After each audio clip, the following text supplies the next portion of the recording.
एक आदमी था, बहुत खाता था। पत्नी परेशान हो गई, कितना भी बनाए पेट ही ना भरे उसका। एक दिन गांव में संत लोग आए, तो संतों ने देखा, वो आदमी संतों को देखा, सबके बड़े बड़े पेट। उसे बड़े पेट वाले अच्छे लगते थे। जिसके भी बड़ा पेट देखे जाके पूछे, क्यों बहुत खाते हो, बहुत खाते होगे। संतों के पास भी गया, क्यों आप लोग बहुत खाते होंगे। संत बोले, हाँ तुम्हें भी खाना है, हमारी टोली में सम्मिलित हो जाओ। अच्छा, हम आपके साथ हो जाएंगे तो हमें खाने को मिलेगा। हाँ हाँ मिलेगा, तो फिर हमें भी कर लो साथ। अब वो भी, अब उसे इससे मतलब नहीं कि साधु, उसे खाने से मतलब है। तो खाने के लालच में संतों के साथ हो गया। संतों की तरह कपड़ा पहनने लगा, तिलक लगाने लगा। संतों ने कहा ऐसे करना है। अब उसे खूब खाने मिलने लगा संतों की तरह, और बढ़िया खीर तस्मई पी रहा है, गुलाब जामुन खा रहा है, खूब खूब खाने को मिला।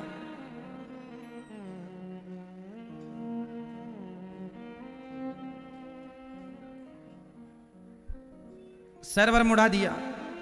एक संत जी कहा करते थे, सर मुड़ाने के बहुत फायदे हैं।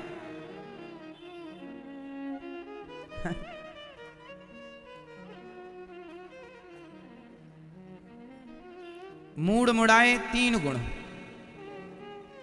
मूड जानते हैं, मूड मीन्स सिर। मूड मुड़ाए 3 गुण, सिर की मिट जाए खाज। पहला, मूड मुड़ाने से सिर की क्या मिट जाती है? मूड मुड़ाए 3 गुण, सिर की मिट जाए खाज, खाने को बढ़िया मिले और लोग कहें महाराज। मूड मुड़ाए 3 गुण।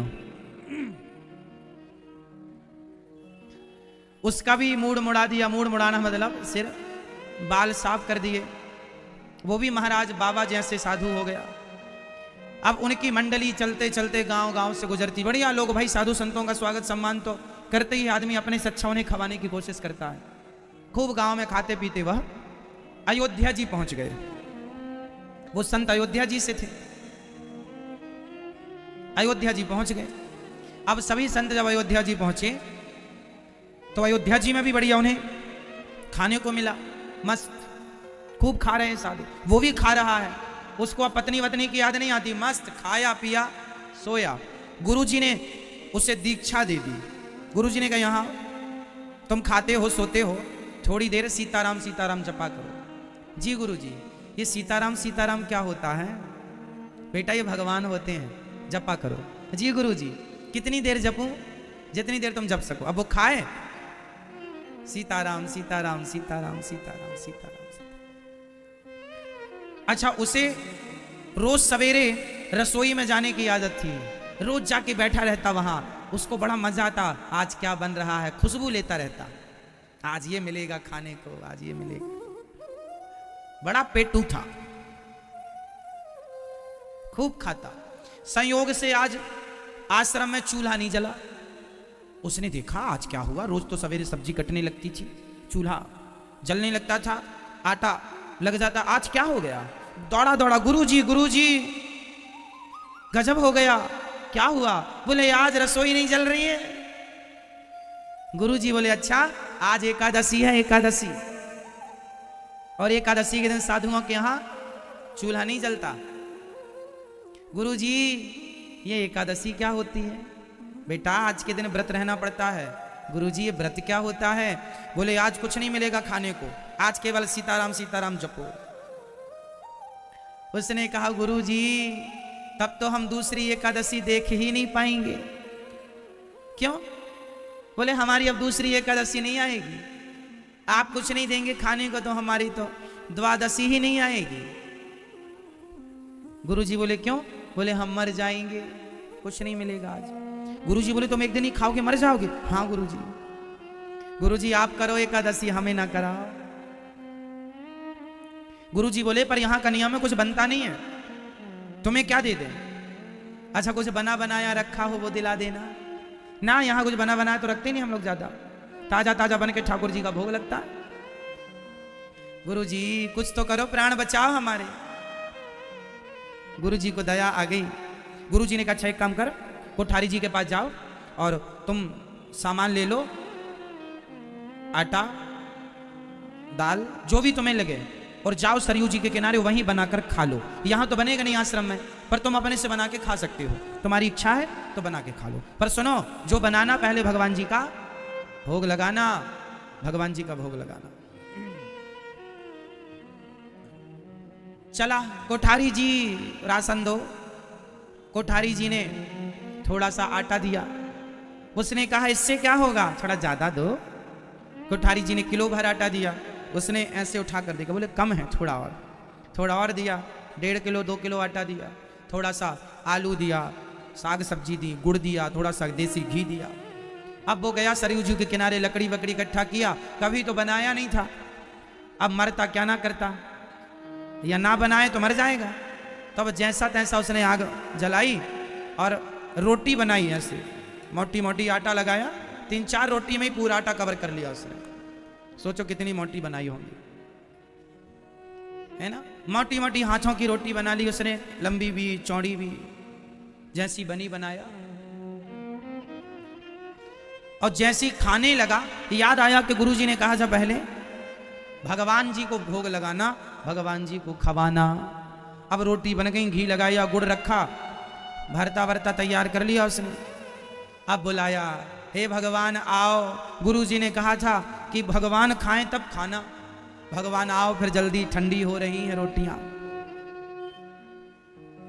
आ जाओ भगवान। अब नहीं आए भगवान, तो वो भगवान से कहने लगा, वो भगवान से कहता है, हाँ राजा राम आइए, मेरे राम आइए, मेरी रोटी का भोग लगा जाइए। राजा राम आइए, मेरे राम आइए, मेरी रोटी का भोग लगा जाइए। राजा राम आइए, मेरे राम आइए, मेरी रोटी का भोग लगा जाइए। ओ राजा राम आइए, मेरे राम आइए, मेरी रोटी का भोग लगा जाइए। अब बुला तो रहा है, आज मंदिर में बैठे रहोगे भूखे। राजा राम आइए, मेरे राम आइए, मेरे भोजन का भोग लगा जाइए। ओ राजा राम आइए, मेरे राम आइए, मेरे भोजन का भोग लगा जाइए। मेरे भोजन का भोग लगा जाइए, मेरी रोटी का भोग लगा जाइए। अब जब वो कहता है कि प्रभु आज एकादशी मंदिर में है और आप नहीं आए, तो ये भी नहीं मिलेगा आपको आज, उसकी सरलता पर राम जी रीझ गए और साकेत लोक से आज राम जी उस भक्त के लिए आए। और जब आए तो अकेले राम जी नहीं आए, सीता माता भी आई साथ में। और जैसे ही उसने 2 देखे, तुरंत उसने अपनी रोटियां गिननी शुरू की। हमने तो एक भगवान बुलाए थे, तो 2-2 भगवान आए। राम जी आए, प्रणाम किया, हे प्रभु आप ही भगवान हो? हाँ हाँ हम ही। राम जी बोले हम ही। ये बगल में माता जी कौन है? हमारी धर्म पत्नी सीता। अच्छा जय हो प्रभु, पर हमने तो आपको ही बुलाया था, रोटी कम है ना। गुरु जी ने कहा था भगवान आएंगे, एक भगवान, हमें क्या पता 2-2 भगवान आ जाएंगे। अब आ गए हो तो बैठो। पत्तल बिछाया, पत्तल में भरता परोसा, थोड़ा गुड़ परोसा। अब सोचा कि 1-1 रोटी रखूं कि 2-2। सोचा कि 1-1 रखूंगा तो अच्छा नहीं लगेगा, वैसे रोटियां मोटी हैं, 2-2 में इनका काम हो जाएगा। तो 2-2 रोटी उन्होंने राम जी के लिए 2 रखी और माता सीता जी के लिए 2। और राम जी ने भरता के संग जब रोटी खाई तो भगवान ने कहा बड़ा अच्छा है, बड़ा स्वादिष्ट बनाया, 1 रोटी और 2 अच्छा। उसने मन में कहा लो, मंदिर से जैसे प्राण बचा के आए तो यहां एकादशी हुई जा रही है। एक भगवान ने, सीता मैया ने कहा बहुत अच्छा बनाया, बोले महीने में 2। तो गुरुजी आज भी राशन दिलाओ। हम गए थे वहां, तो सुनो, कोठारी जी से बोलना थोड़ा ज्यादा दें। पिछली बार आपने बोला था भगवान को बुलाना, तो 2 भगवान आए थे, राम जी भी आए थे और माता सीता भी आई थी। कह रहे थे हमारी पत्नी है, जहां जाते हैं अकेले नहीं जाते, रोटी खाने तो अकेले आ जाते। गुरु जी को लगा ये बहुत बड़ा पेटू है, झूठ बोल रहा होगा, कोई भगवान थोड़ी आते हैं खाने के लिए। कोठारी जी से कहा भाई जरा ज्यादा दे दो। इसने पिछली बार की अपेक्षा दुगना प्रसाद दिया। अब ये गया, जैसे तैसे फिर से बनाया और सब बना लिया, तो फिर से बुलाया। अब दोनों को बुलाता है, राजा राम आइए, सीता साथ लाइए, मेरी रोटी। अब तो दोनों के हिसाब का बनाए, कम नहीं पड़ेंगी, आप आओ। पिछली बार 3 खाए थे, इस बार सोचा 4 भी खाएंगे तो कोई फर्क नहीं पड़ेगा। हमने आज इस बार अपना बढ़ा के लाए, बढ़ा के बनाया भी है। तो सीता साथ लाइए, मेरे राम आइए, मेरी रोटी का भोग लगा जाइए। लो भैया, अब राम जी जल्दी आए, पर अब की बार राम जी, श्री लक्ष्मण जी और श्री सीता जी 3 आए। उसने देखा, हे भगवान, एक भगवान को बुलाओ 2 आते हैं, 2 को बुलाओ 3 आ गए। तुरंत राम जी के पास गया, ये नए मेहमान कौन है? ये हमारे भाई लक्ष्मण जी हैं, पिछली बार तो नहीं आए थे, वो बिजी थे पिछली बार। इस बार बोले आज ही फ्री हैं ये? हाँ बोले आज फ्री थे, आ गए। बोले हमने बताया ना कि तुम रोटी अच्छी बनाते हो, तो इससे रहा ना गया, बोले हम भी खाएंगे रोटी उसकी। तो बोले आपने क्यों बता दिया इन्हें? अच्छा आ गए हो। अब वो कहने वाला था कि इन्हें हम एक परोस दें क्या, लेकिन कहा नहीं, अच्छा नहीं लगता। बिठाया, 2 रोटी फिर परोसा उसने भरता। कैसा? नहीं तुमसे ज्यादा ये खुराक रखते हैं। सबको परोसा, उसके खाते में फिर उतनी ही रोटी बची। बड़ा परेशान। अब एकादशी आई नेक्स्ट। उसने कहा गुरुजी 25 किलो आटा दिलवाओ। तुम्हारे भगवान एकादशी के दिन कहीं और जाते ही नहीं, क्योंकि कहीं मिलते ही नहीं, यहीं आते हैं। अब गुरुजी समझ गए जरूर ये बाजार में 25 किलो का आटा कौन खाएगा भाई, एक आदमी कैसे खाएगा। गुरुजी पीछे पीछे लग गए, देखो ये करता क्या है। वो 25 किलो सिर पे रख के झोला टांगे, कुली टाइप का चला, सरयू जी के किनारे रखा, और उसने सोचा कि एक काम करूं, आज मैं रोज तो भोजन बना के बुलाता था भगवान जी को, आज पहले ही बुला लूं, देख लूं कितने भगवान आते हैं उस हिसाब से बनाऊंगा। उसने सामान रखा और पहले ही बुलाया, राजा राम आइए, सीता राम आइए, मेरी रोटी का भोग लगा जाइए। राजा राम आइए, सीता राम आइए, मेरी रोटी का भोग लगा जाइए। अब उसने बुलाया, और जैसे ही बुलाया तो आकाश मार्ग से भगवान राम, श्री लक्ष्मण जी, श्री सीता जी, श्री हनुमान जी, श्री भरत जी, श्री शत्रुघ्न जी, और 4 की धर्म पत्नियां भी, और 3 मैया, कौशल्या मैया, कैकेयी मैया और सुमित्रा मैया, सब। उसने कहा हे भगवान, आज हमने बना लिया होता तो आज हमें एक भी ना मिलती। आओ, सब आ गए। भगवान बोले बड़ी भूख लगी, सबको बताया, सबको रहा ना गया, रोटी खाने आए। उसने कहा आज हम नहीं बनाए, आप आए हो इतने लोग, ये रहा आटा, ये रहा आलू, और वो रहा जंगल, लकड़ियां ले आओ, क्योंकि हमें तो कुछ मिलना नहीं है, तो हम परेशान क्यों हो। बैठा किनारे, कुछ नहीं मिलेगा आज तो। प्रभु ये सब कौन है? ये हमारी माता जी कौशल्या में, अच्छा माता जी, ये हमारी दूसरी माता जी, ये हमारी तीसरी माता जी, और ये इन्हें तो जानते हो, सीता जी, हाँ इन्हें जानते, लक्ष्मण जी हैं, हनुमान जी। ये कौन है? ये हमारे भैया भरत। तो भैया आप लोग साथ ही में रहते हैं, अलग अलग नहीं रहते। सब आ गया, आए हो, बैठो, अब बनाओ। अब भरत जी ने संभाला मोर्चा। भरत जी ने कहा अच्छा रोज तुम हमें खवा देते, आज हम तुम्हें खवाएंगे। अब सीता मैया, भरत जी आटा गूंथने लगे, लक्ष्मण जी लकड़ियां लाने लगे, और सबने खूब प्रेम से भोजन बनाया, और सबने बोलो था या नहीं? आपके पास ये शरीर नहीं था तब आप थे कि नहीं? आपका ये शरीर आपको कब मिला बताओ? कब मिला? अरे कुछ दिन पहले। हाँ बताइए आप जवान किस तारीख को हुए थे? नहीं। तो आप बूढ़े किस तारीख को हुए? नहीं।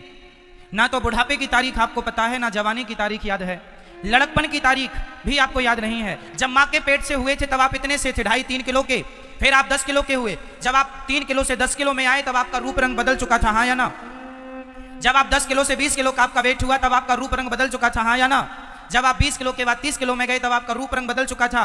बच्चा आपकी छोटे की चित्र और आज के चित्र में जमीन आसमान का अंतर है, हाँ या ना? आपका जब छोटे से थे चित्र अलग था, आज अलग है। आप हर दिन बदल रहे हैं। आप लड़कपन से जवान हो गए, जवानी से बुढ़ापा आ गया, आप बदल गए कि नहीं? आपकी फोटो बदल गई कि नहीं? पहले आपका मुख कुछ और था, आपका स्वरूप कुछ और, दिखने में आप कुछ और लगते थे, अब दिखने में कुछ और लगने लगे, हाँ या ना? बदल गए ना? आपका शरीर बदला कि आत्मा बदली? लड़कपन, जवानी, बुढ़ापा, 3 अवस्थाएं बदल गई, पर तीनों में आत्मा एक सी है। क्या आत्मा बदली? क्या लड़कपन की आत्मा अलग थी? क्या जवानी की आत्मा अलग थी? क्या बुढ़ापे की आत्मा अलग थी? सुनो, ना तो लड़कपन की आत्मा अलग थी, ना जवानी की, ना आत्मा एक सी थी, केवल शरीर बदलता गया। और एक बात और बताऊं मेरी माँ, एक दिन ये शरीर नहीं रहेगा, फिर भी आत्मा रहेगी। ईश्वर अंश जीव अविनाशी, चेतन अमल सहज सुख राशि। मैं शरीर नहीं, आत्मा हूं। मैं अविनाशी हूं, मैं कभी ना मरने वाला व्यक्ति हूं। आपने अपने आप को अज्ञानवश मरने वाला मान लिया है, जबकि आप कभी ना मरने वाले व्यक्ति हैं। अब ये सिद्ध कैसे होगा? आइए हम सिद्ध करके बताते हैं। देखिए, जब आदमी मरता है तो शरीर को चिता पर जला करके और शरीर को जमीन पर गाड़ के समाप्त कर देते हैं। आत्मा को कोई गाड़ सकता है? आत्मा को कोई जला सकता है? अच्छा, मरने के बाद बताइए क्या नहीं रहा और क्या रहा? मरने के बाद क्या चला गया? बोलो, क्या? मरने के बाद क्या चला गया? ना, मरने के बाद शरीर नहीं जाता, आत्मा गई तब तो मर गए। आत्मा होती तो मरते ही नहीं। आत्मा चली गई तो शरीर मर गया, आत्मा थी, शरीर जिंदा है। तो मैं कौन हूं? मैं आत्मा हूं। कि कौन हूं? ये आत्मा क्या है? ईश्वर का अंश, ईश्वर अंश जीव अविनाशी। मैं ईश्वर का अंश हूं। अब आप सवाल करें महाराज जी ईश्वर का अंश कैसे? तो सुनो, आपके प्रतिबिंब 1 लाख भी हो सकते हैं और 1 करोड़ भी हो सकते हैं और 1 भी हो सकता है। उसी प्रकार हमारी जो आत्मा है वह तो ईश्वर के प्रतिबिंब है, और प्रतिबिंब तो कितने भी हो सकते हैं। इसलिए जब ये शरीर से आत्मा निकलती है तो कहां जाती है? अब इस पर हम जरा चर्चा कर लेते हैं। आइए जरा अब इस पर हम प्रकाश डालें कि हमारे मरने के बाद क्या होता। इसका साइंस के पास कोई जवाब नहीं है। अब जो हम बात कहने जा रहे हैं वो साइंस विज्ञान से बहुत परे विषय है, किसी वैज्ञानिक की समझ के बाहर का सब्जेक्ट है, पर हमारे शास्त्र बड़े सरल शब्दों में सरल ढंग से हम इतना कठिन विषय समझा देते हैं। वही समझाने की चेष्टा ये दास अनिरुद्ध कोशिश करेगा आपको। जब हम मरते हैं तो हमारे साथ क्या होता है? हम कहां जाते हैं मर के? आइए जरा समझते हैं। जब कोई आदमी मरता है तो उसकी आत्मा कहां जाती है? पहले इसके लिए एक चीज और समझनी पड़ेगी। हमारे शरीर कितने होते हैं? 3। आपके पास शरीर कितने हैं? जोर से बोलो। कैसे? सिद्ध करके बताना पड़ेगा ना हर चीज, हम आपको सिद्ध करके बताएंगे। हमारे पास 3 शरीर होते हैं। पहला शरीर ये जो बैठा है सामने, इसे स्थूल शरीर कहते हैं। क्या कहते हैं? बोल के बताओ। स्थूल। कौन सा शरीर मेरी माँ? हमारा ये शरीर स्थूल शरीर है जो आपका बैठा है, ये सब दिख रहा है। हमारा ये कौन सा है? एक शरीर और होता है जिसे सूक्ष्म शरीर कहते हैं। ये सूक्ष्म शरीर कहां दिखता है? जब आप सो जाते हैं तो आप सपना देखते हैं, सपने में आप हरिद्वार चले जाते हैं, सपने में आप वृंदावन चले जाते हैं, सपने में आप अन्यत्र चले जाते हैं। तो ये बताइए, स्वप्न में आपका हाथ, आपका पांव, आपका शरीर आपके संग होता है या नहीं? हाँ या ना? होता है। आप गंगा भी नहा रहे होते हैं सपने में कई बार, आप बात भी कर रहे होते हैं सपने में कई बार। इसका मतलब यह है एक शरीर सोया पड़ा है बिस्तर में और एक शरीर वो है जो स्वप्न को देख रहा है। हाँ या ना? सपने में आप लोग कई बार भागते हैं, चीखते हैं, चिल्लाते हैं, हंसते हैं और रोते हैं। तो ये बताइए, स्वप्न में जो आपका शरीर था वो आपका ही शरीर था कि आपने पड़ोसी से किराए से लिया? बोलो, किसका था मेरी माँ? स्वप्न किसने देखा? आपने। अपने शरीर को उस समय आपने साथ रखा कि नहीं? तो एक शरीर तो ये था बिस्तर पर सोया हुआ, और दूसरा शरीर वो है जो स्वप्न। कौन कौन से? स्थूल शरीर ये बैठा है, सूक्ष्म शरीर स्वप्न का दृष्टा, और कारण शरीर जिस कारण से आपको यह शरीर मिला। ये 3 शरीर। अब आगे चलते हैं, जब हम मरते हैं तो हमारी आत्मा के साथ क्या होता है और हम नरक कैसे जाते हैं या स्वर्ग कैसे, उस पर चर्चा करते हैं। बहुत ध्यान से, मैं पूछ सकता हूं आपसे कहीं से भी, इसलिए ध्यान से सुनना मेरी माँ। बहुत लापरवाही कर ली आपने, अब करेंगे तो मैं पूछूंगा आपसे। जब हमारा कार्यकाल पूरा होता है, जब हमारे मरने का समय आता है, तो सबसे पहले यमदूत आते हैं। इसलिए कभी आपने नोटिस किया हो, जब कोई मरने वाला व्यक्ति होता है ना, तो मरने के पहले उसके मुंह बंद हो जाता है, चाप बंद हो जाती, बोल ऐसे करने लगता है। और मरने वाला व्यक्ति ना, उसकी आंखों के सामने अंधकार छा जाता है, उसे कुछ दिखता नहीं। मरने के ठीक 2 मिनट पहले ये घटनाएं होने लगती। मरने से ठीक 2 मिनट पहले, इन 2 मिनटों में, वो 2 मिनट उसके लिए बड़े दर्दनाक गुजरते हैं। लिखा है ना, जन्मत मरत दुसह दुख होई। आपने कभी बूढ़े को गौर किया होगा मरते समय? मैंने तो हमेशा यही गौर करता हूं कि भाई मरते हुए आदमी को आपने देखा होगा, वो बिल्कुल बोलना बंद, आंखों में कालापन आ जाता, कुछ दिखता ही नहीं है उसे, काले काले यमदूत दिखने लगते हैं। कई बार मरने वाला व्यक्ति डर के मारे चिल्लाता है, चीख निकल जाती है। क्यों? क्योंकि उसे यमदूत तुरंत सामने नजर आने लगे। यमदूत आते हैं, यमदूत उसके आत्मा को निकालते हैं और आत्मा को निकाल कर चलते हैं। वो आत्मा किस पर जाती है? वो सूक्ष्म शरीर जो हमारा था, जो स्वप्न का दृष्टा, सपना जिस शरीर से देखा था, उस शरीर को सुनो मन भी कहते हैं। उसे क्या कहते हैं? मन भी कहते हैं। तो मन, सूक्ष्म शरीर में आत्मा प्रवेश करती है और उस सूक्ष्म शरीर को पकड़कर यमदूत लेकर जाते हैं। सिंपल भाषा में और समझा दूं, हमारे मोबाइल में क्या क्या होता है? पहला तो मोबाइल, दूसरा सिम कार्ड, तीसरा मेमोरी कार्ड होता है। तो मोबाइल सिम के बिना अधूरा है। उसी प्रकार हमारा शरीर जो है मोबाइल सेट की तरह है, हमारी आत्मा सिम कार्ड की तरह है और हमारा जो मन है वो मेमोरी कार्ड है। आंख जो भी देखती है, मोबाइल का कैमरा जो भी फोटो को क्लिक करेगा, वो मोबाइल की मेमोरी, इंटरनल मेमोरी में जाके, या जो कार्ड डाला होगा उसमें जाके सेव हो जाएगी फाइल, हाँ या ना, फोटो उसमें जाके सेव होगी। उसी तरह आंखें जो देखती हैं वो मन जाकर के मन में सेव होती हैं। कान जो भी सुनते हैं, कानों का डिपार्टमेंट है सुनना, सेव कौन करेगा? बोलो, कौन करेगा सेव? मन। हर चीज कहां सेव होती है? आपके कई जन्मों की पूरी फाइल मन में सेव है, पूरी सेव। तो हमारी आत्मा सूक्ष्म शरीर में निकल कर जाती है। आत्मा को, सूक्ष्म शरीर को पकड़ के यमदूत ले जाते हैं यमराज के पास। यहां से 99,000 योजन की दूरी पर यमपुरी है। पृथ्वी से यमपुरी कितने दूर है? 99,000 योजन। ये शास्त्रों में जो लिखा है वो हम आपको बता रहे हैं। यहां से जाने में, यमपुरी जाने में 13 दिन लगते हैं, 12 दिन लगते हैं। 13वें दिन आदमी वहां हाजिर हो जाता है, इसलिए 13वें दिन 13 ही होती है। मरने के 13वें दिन ही 13 क्यों होती है? कारण है, 13वें दिन आदमी भोग रहा है 84 लाख। ये जो बंदर, सुअर, कुत्ता, बिल्ली, कौन, ये भी पहले मनुष्य हुआ करते थे, पर पाप ज्यादा किया। इसके कारण यमराज ने कहा जाओ 84 का चक्कर घूमो, 84 लाख योनियां पार की। जब आपका सारा पाप नष्ट हो गया, और एक बात और कान खोल के सुनिएगा, पाप और पुण्य केवल मनुष्य के शरीर से किया जा सकता है। कुत्ता जो भी करता है उसे ना पाप मिलता है ना पुण्य मिलता है। कुत्ता जो भी करता है उसे ना पाप होता है ना पुण्य होता है। वो पाप पुण्य से परे है। क्यों? क्योंकि वो अपने कर्मों का फल भोग रहा है कुत्ता बनके। बात समझ में आई? हाँ या ना? किस किस को इतना समझ में आ गया? रिवीजन करा लूं मैं आपको? चलिए अब ध्यान से सुनिएगा। बात ऐसी है कि जब आप पूरे 5 किलो, जितना भी आपने पाप किया, कोई 5 किलो, कोई 2.5 किलो, कोई 100 किलो, जितना भी आपने पाप किया, वो सारा पाप आप 84 लाख योनियों में जाते हैं और जाकर के वो कर्मों के दंड भोगते हैं। और जब भोग कर फिर आप यमराज के पास जाते हैं, यमराज जी मैंने भोग लिया सारा पाप, अब बताइए क्या करना है। तो आपने जो 100 ग्राम पुण्य किया था, उस 100 ग्राम पुण्य के बल पर भगवान आपको ये सुंदर सा मनुष्य का शरीर देते हैं, जाओ पुण्य लेकर जाओ, अब अच्छे कर्म करना कि ये जन्म और मृत्यु से बचकर सदा मेरे धाम में आ जाना। भगवान ने ये पुण्य लेकर, आप मनुष्य बन के आए हैं, पुण्य करने आए हैं यहाँ, लेकिन आप पाप कर रहे हैं। अच्छा करने आए हैं पर बुरा कर रहे हैं, इसलिए पुण्य कीजिएगा, पाप ना कीजिएगा, अच्छा कीजिएगा, बुरा ना कीजिएगा, क्योंकि आपका भाग्य, बताइए मेरी मां, आपका भाग्य लिखता कौन है? बताइए हम सबका भाग्य कौन लिखता है? बोलो मेरी मां, कौन? भगवान ब्रह्मा जी। सुनो, भगवान किसी का भाग्य नहीं लिखते, ब्रह्मा जी किसी का भाग्य नहीं लिखते, आप खुद अपना भाग्य लिखते हैं। कैसे? आपने बुरे कर्म किए तो आपने बुरा लिखा, अच्छे कर्म किए अच्छा लिखा।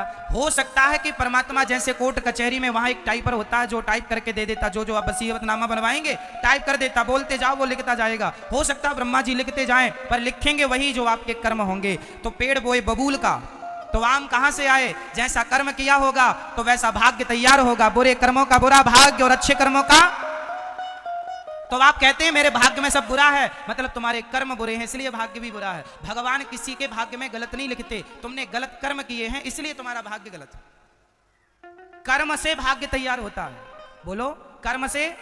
भाई बच्चा अच्छा कर्म करेगा, लिखेगा, एग्जाम देगा, अच्छा कर्म करेगा तब तो उसके भाग्य में अच्छे नंबर होंगे। अच्छा कर्म ना करे और सोचे मेरे भाग्य में 100 नंबर आ जाए तो ना जी, कर्म से भाग्य बनता है, भाग्य से कर्म नहीं बनता। ये भी आ जाएगी तो देखा ही नहीं तो आएगी क्या? अब मैं अपनी नानी की मां का ध्यान करूं तो मैंने देखा ही नहीं अपनी नानी की मां को, आएगी नहीं। आप भी अपनी नानी की मां को देख लो। चलो नानी की मां जिंदा हो तो उसकी मां को देख लो, आएगी नहीं। क्योंकि हमने भाई ध्यान किसका करें? जिसको देखा है उसी का तो करेंगे, देखा नहीं तो ध्यान किसका? फिर तो तुम्हारी आंखें बंद करने हम ध्यान कर रहे हैं, किसका? जिसको देखा ही नहीं। मूर्खता है ये। इसलिए वह परमात्मा जो निर्गुण निराकार है वही बिहारी जी के रूप में, जगन्नाथ जी के रूप में बैठे हैं कि आप हमें देखकर हमारा ध्यान करो, क्योंकि हम ही हैं।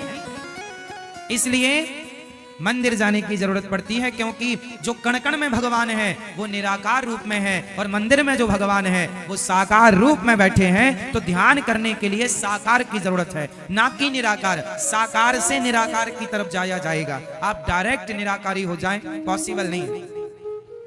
अखबार पढ़ने के पहले काखा गाघा का ज्ञान करना जरूरी है। जिसे काखा गाघा का ज्ञान नहीं है वो अखबार पढ़ नहीं सकता। हाँ, जिसने जगन्नाथ जी को देखा होगा वही तो ध्यान लगाएगा। जिसने बिहारी जी को देखा होगा वही तो बिहारी जी का ध्यान लगाएगा। जिसने राधा रमण जी को देखा होगा वही तो राधा रमण। अब देखा ही नहीं तो तुम्हारी आंखों में अंधकार के सिवा कुछ दिखेगा नहीं। इसलिए भगवान सब जगह है पर सब जगह का परमात्मा। हवा सब जगह है पर हवा सब जगह निराकार रूप में है। पर वही निराकार हवा एक विशेष जगह में पंचर की दुकान पर एक मशीन, साकार मशीन में प्रवेश करती है और साकार पाइप के द्वारा वो आपके ट्यूब में प्रवेश करती है, तब जाकर के आपका काम होता है, आपकी गाड़ी चलने योग्य होती है। उसी प्रकार निर्गुण निराकार जो कण कण में है वही जब सगुण साकार बनता है तो मंदिर में जाकर बैठता है। उसी में मन लगा करके उसी का चिंतन करके हम अपने मन मस्तिष्क को ठीक करते हैं और अपने विकारों को दूर करके अपने हृदय में उस परमात्मा को बिठाते हैं। इसलिए साकार, इसलिए गोपाल जी, इसलिए लड्डू गोपाल जी साकार रूप है। ये किसका साकार रूप है? हाँ, आप में से कितने लोगों ने मिठाई बनाई है? मिठाई बनाना किस किस को आता है? आता है। आपने बेसन की मिठाई खाई है? खाई है? खाई मैया बेसन की मिठाई? चलो, जब आप कोई भी मिठाई बनाते हैं, मावे की हो, मिठाई हो, खोवे की, जब मिठाई बनाते हैं तो जब मिठाई बनती है ना तब उसका कोई शेप नहीं होता, कोई आकार नहीं होता। एक थाली में, गांव की भाषा में क्या होता, गांव में तो एक थाली में मैया नीचे घी लगाई और पूरा मिठाई थाप दी, फिर चाकू उठाई और पीस पीस, है ना। अब डायरेक्ट आप किसी को वो जो लिक्विड पदार्थ था मिठाई का, मिठाई जमने के पहले वो लिक्विड होती है ना, आप किसी को दुकान में जाएं कहें भाई साहब मिठाई दो और वो डिब्बे में आपको लिक्विड पदार्थ पैक करके दे दे तो आप कहेंगे अरे आपने हमें ठग लिया, जबकि वही मिठाई बनने वाली है। अभी जो लिक्विड है उसका कोई आकार नहीं है, अभी वो लिक्विड फॉर्म में है मिठाई, उसका कोई आकार नहीं है। और आपको मिठाई निराकार चाहिए कि साकार? बोलो। जब मिठाई का कोई आकार नहीं है तो वो निराकार है, और जब वो पीस में आ गई तो वो हो गई। तो निराकार ही लिक्विड तो साकार बना, तो निराकार परमात्मा ही तो साकार बना। कोई साकार और निराकार कोई अलग थोड़ी है, अलग अलग नहीं है ना। अब कोई कहे जी मैं निराकार पूछता हूं, तो निराकार भैया फिर वो मिठाई कौन खाता है? वो बच्चे थे अपन लोग तब खाते थे वही वाली मिल जाए कढ़ाई में तो फिर चिपकी जरा सी रह जाए उससे वो देखा है। अभी कह रहे थे नहीं देखा, अभी कहने लग गए। देखो कितने जल्दी दलीलें बदलती हैं आप लोगों की। यही है सत्संग। सत्संग वो दिखाता है जो आज तक आपने देख कर भी ना देखा। देखा सब पर देखा नहीं, सत्संग ने दिखाया। इसलिए सत्संग सबसे बड़ा दर्पण है, आईना। इसलिए सत्संग जरूरी है। सत्संग के बिना आंखें खुलती नहीं।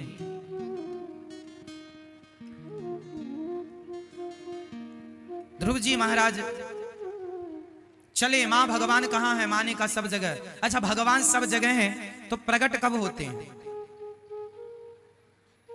मंदिर में भी भगवान, कण कण में भी भगवान। चलो आप मंदिर गए, आपको भगवान से बात करनी हो तो कैसे बात करेंगे?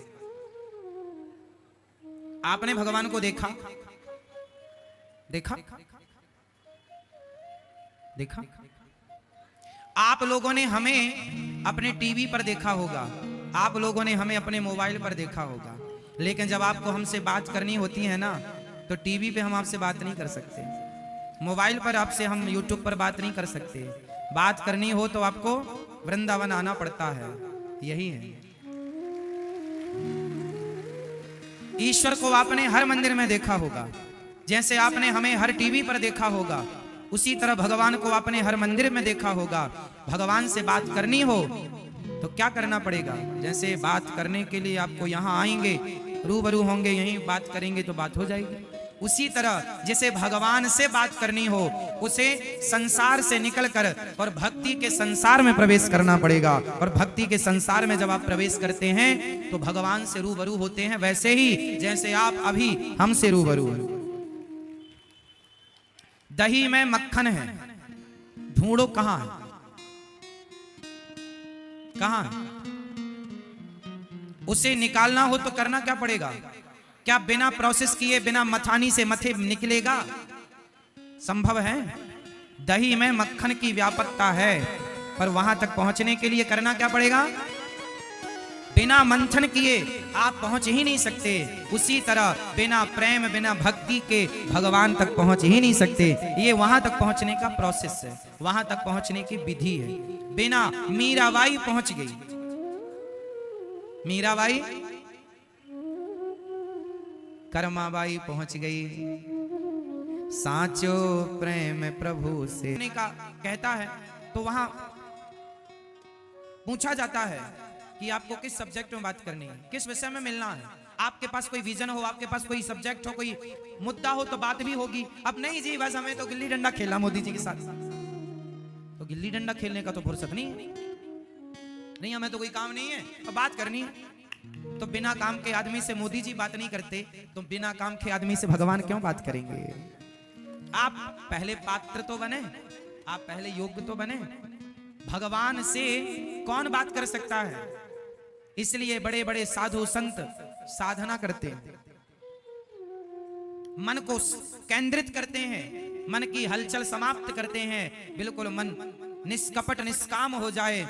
जब मन निष्काम निष्कपट हो जाए, मन के सारे विषय वासनाएं समाप्त हो जाएं, हृदय शुद्ध हो जाए, तब जाके उस मन मंदिर में भगवान प्रवेश कर जाते हैं। फिर आपकी बात डायरेक्ट भगवान से होगी, जो कहेंगे वो सुनेंगे।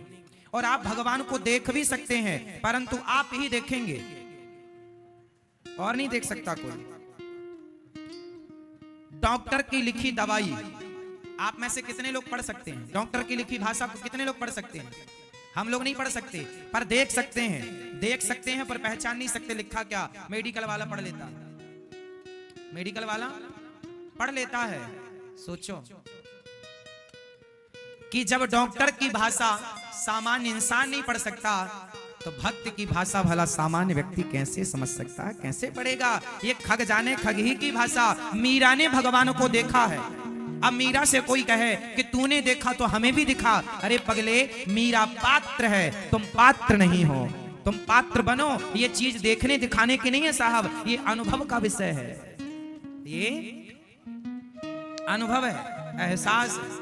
मुझे एहसास हो सकता है आपको भी एहसास हो सकता है। पर तीसरा कहे जी जो मांस खा के आया हो, जो उल्टे काम करता हो, वो कहे जी हमें भी दिखाओ। नहीं, तुम पहले पात्र बनो, पहले योग्य बनो। डायरेक्ट मिलिट्री में, डायरेक्ट फौज में कोई डायरेक्ट भर्ती नहीं हो सकती। आपको वहां के पूरे प्रोसेस करने, नियम कानून फॉलो करने पड़ेंगे, दौड़ निकालनी पड़ेगी, मेडिकल निकालना पड़ेगा, वहां का इंटरव्यू निकालना पड़ेगा। सामान्य ज्ञान आपके पास होना आवश्यक है, इतनी डिग्रियां होनी आवश्यक है। जब सामान्य ज्ञान के बिना आप सामान्य नौकरी नहीं कर सकते, नौकरी में प्रवेश नहीं है, तो भक्ति में प्रवेश किनका होगा? जो योग्य होंगे। इसलिए भक्ति में प्रवेश करने के पहले क्या चाहिए? निष्काम, निष्कपट, निस्वार्थ, मीरा की तरह